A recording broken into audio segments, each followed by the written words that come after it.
আসসালামু আলাইকুম। পুরা যশোরবাসীর জন্য ছোট্ট একটা রিকোয়েস্ট ভিডিও নিয়ে চলে এসেছি। আসেন আমরা যশোরবাসীরাও বন্যার্তদের পাশে দাঁড়াই। অনেকেরই ইচ্ছা আছে নিজের সামর্থ্য অনুযায়ী সাহায্য করার, কিন্তু ঢাকা গণত্রাণ কেন্দ্র পর্যন্ত পৌঁছানো সম্ভব হয়ে উঠছে না। তাই আসেন আপনারা যে যা পারেন আপনাদের সামর্থ্য অনুযায়ী শুকনা খাবার, বাচ্চাদের খাবার, সুজি, চিনি, দুধ, বাচ্চাদের পোশাক, যে সাইজেরই হোক না কেন, বড়দের পোশাক, বয়স্ক মানুষের পোশাক, আপনার বাসায় যে কোনো সদস্যর যেগুলো ইউজ করা হয় না সেই সমস্ত পোশাক নিয়ে আপনারা চলে আসতে পারেন।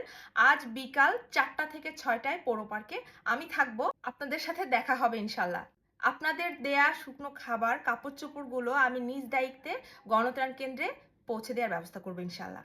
আমি আমার সামর্থ্য অনুযায়ী সাধ্যমতো চেষ্টা করব বন্যার্তদের পাশে থাকার। আপনারাও আসেন, আমরা একসাথে বন্যার্তদের পাশে দাঁড়াই।